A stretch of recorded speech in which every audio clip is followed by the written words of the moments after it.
अच्छा करना अपने हाथ में है, बुरा न करना ये भी अपने हाथ में है। बचा लेना अपने हाथ में है, बिगाड़े न ये अपने हाथ में है।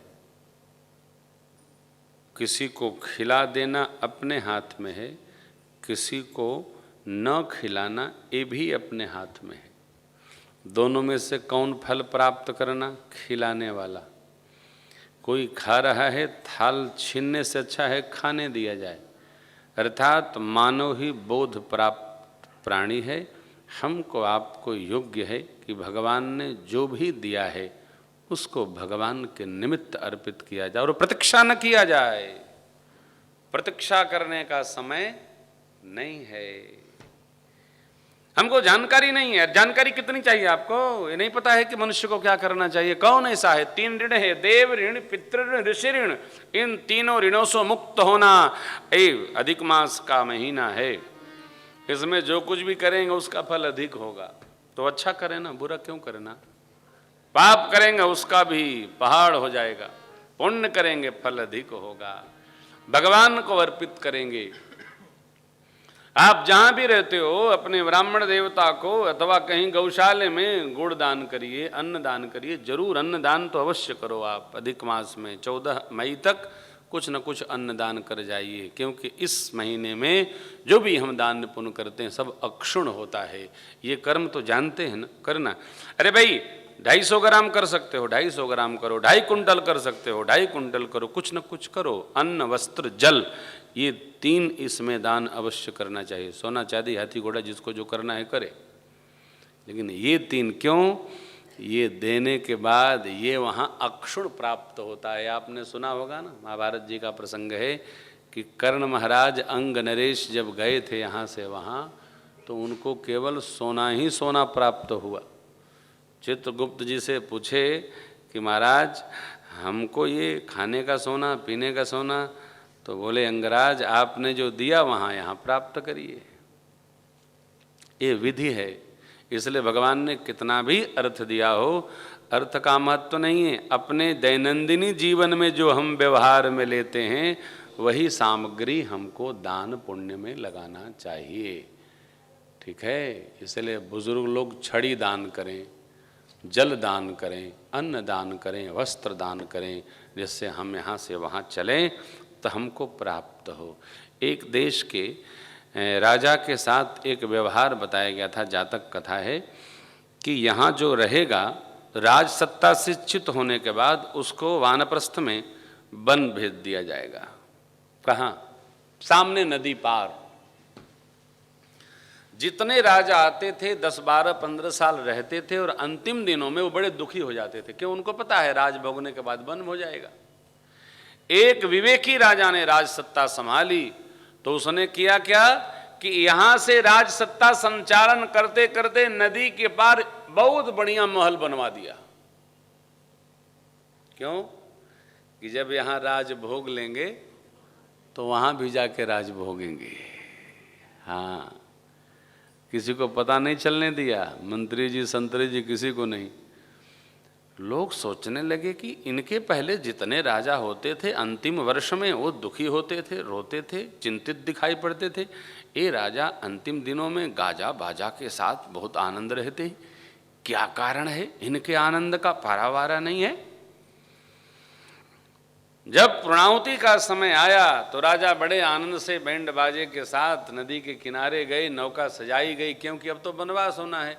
और वहाँ उस पार जब चले गए, वहाँ इनके साथ 2-3 सिपह सलारों को ले गए। देखा कि भाई यहाँ भी तो राजा ने अपने महल से भी बहुत विशाल महल बना रखा है।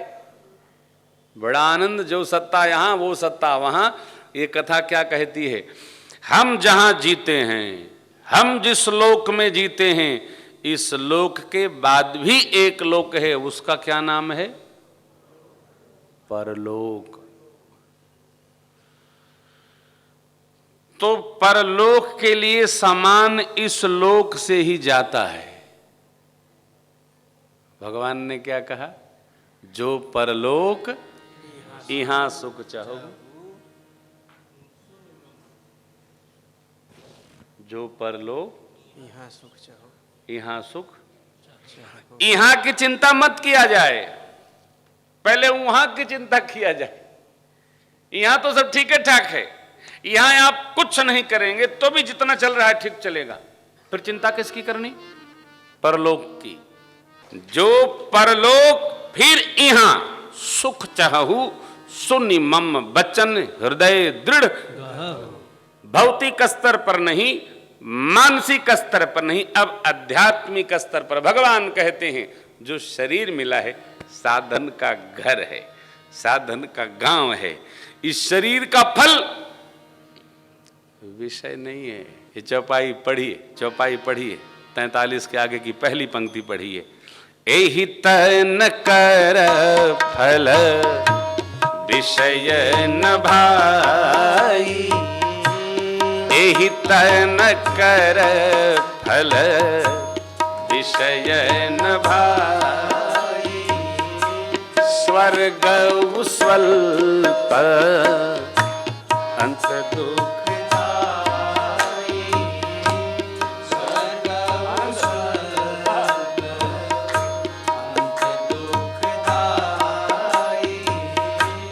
ताही कबाहू भल कहाई न कोई, ताही कबाहू भल कहाई न कोई, गुंजाग्रह परस मन खोई, गुंजाग्रह परस मन खोई, गुंजाग्रह परस मन खोई, गुंजाग्रह परस मन खोई। इस शरीर का फल विषय नहीं है। विषय क्या? देखिए गौर से, कल चर्चा में बात आई थी ना, शब्द सुनाई पड़ा, स्पर्श, गंध, रस, तेज, रूप, 5 विषय। इस शरीर में 5 ज्ञान इंद्रियां हैं, 5 कर्म इंद्रियां हैं।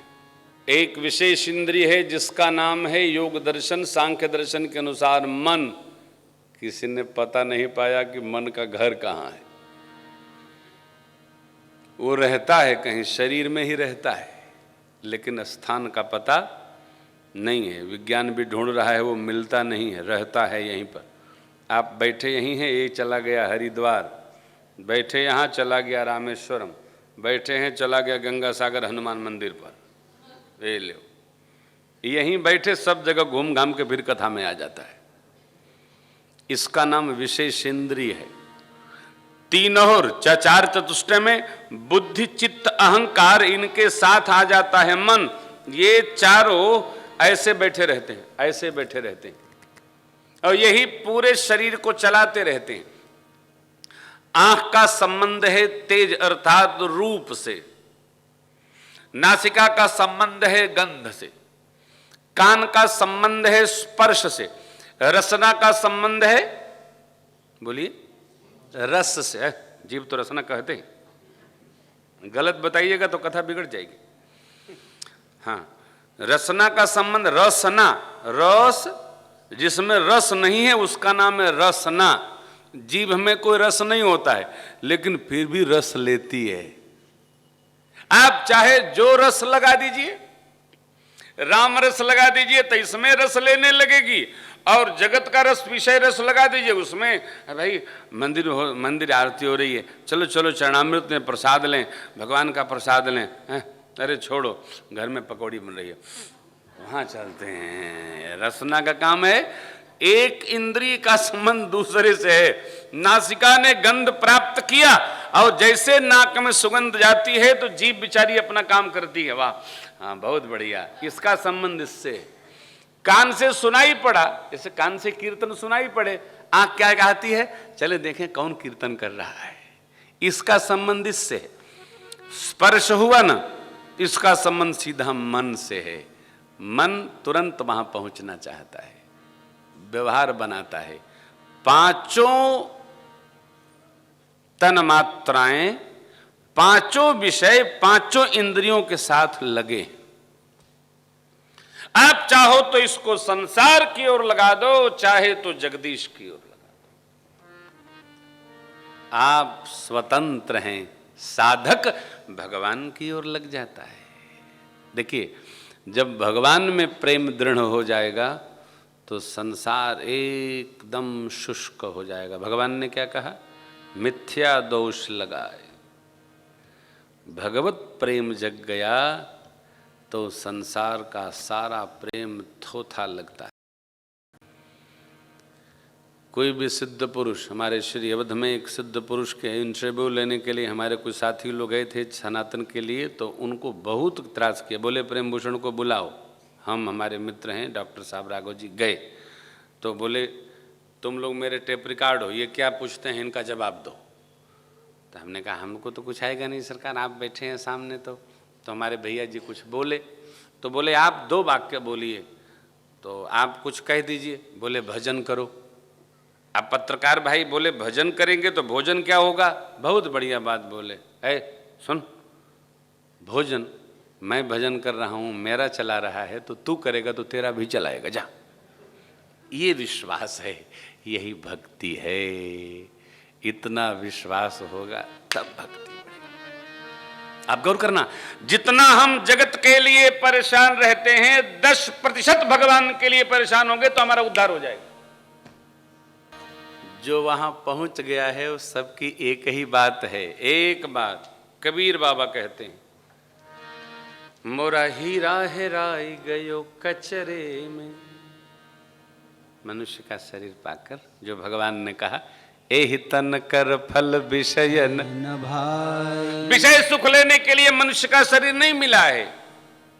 स्वर्ग भी मिलेगा थोड़े दिन के लिए, क्षणे पुण्य मृत्यु लोका बसंती। अरे एक मनवंतर में एक इंद्र होते हैं और एक इंद्र 71 चतुर्युगी तक शासन करते हैं। 71 बार सतयुग, त्रेता, द्वापर, कलयुग, 71 गुणे 4। इतना बीतने के बाद इंद्र को अपने पद से हटना पड़ता है। फिर कौन आएगा? तब दूसरा इंद्र आएगा। यानी हमने जो पुण्य किया उसका फल क्या है कि इंद्र पद प्राप्त हुआ। इंद्र पद प्राप्त होने के बाद भी एक खतरा बना है कि चलो इतने दिन बाद तो हमको जाना पड़ेगा, तो भैया इस पद के चक्कर में क्यों पड़ना? फिर कौन पद? ये पद राम पद, जो केवट जी के भाव में उतर गया। पद कमल धोजी चढ़ाई, नावन नाथ उतरा। ओ मोहि राम रावुर आन दशरथ सपत मोहि राम रावुर आन दशरथ सपत। सभी सिद्ध महापुरुषों ने भगवान के पद में जाने के लिए प्रार्थना किया। देखिए अहिल्या मैया, पद कमल परागा रस अनुरागा, मम मन मधुप करे पाना। अरे बाली को भगवान ने मारा, बाली ने क्या मांगा? हाँ, जेहि जौन जन्मों कर्म बस तह राम पद अनुरागम। कहां जाऊं? आपके पद में, मुझे कहीं नहीं जाना है। संसार का कोई पद शाश्वत नहीं है, केवल भगवान का पद शाश्वत है। भक्त को चाहिए भगवद पदारविंद में प्रेम प्रवाह बढ़ाए। इस प्रेम के अलावा सब प्रेम व्यर्थ है। एहि तन कर फल विषय न भाई। इस शरीर विषय सुख के लिए प्राप्त नहीं है तो क्या करना? संसार का जितना भी सुख है, 5 ज्ञानेंद्रियों का, संसार चले इससे अधिक नहीं चाहना चाहिए। और निश्चित मान लीजिए, कथा कहती है जिस अंग से जितना हम सुख प्राप्त करेंगे वो उतना आगे दुख देगा। इसलिए सावधान रहना चाहिए।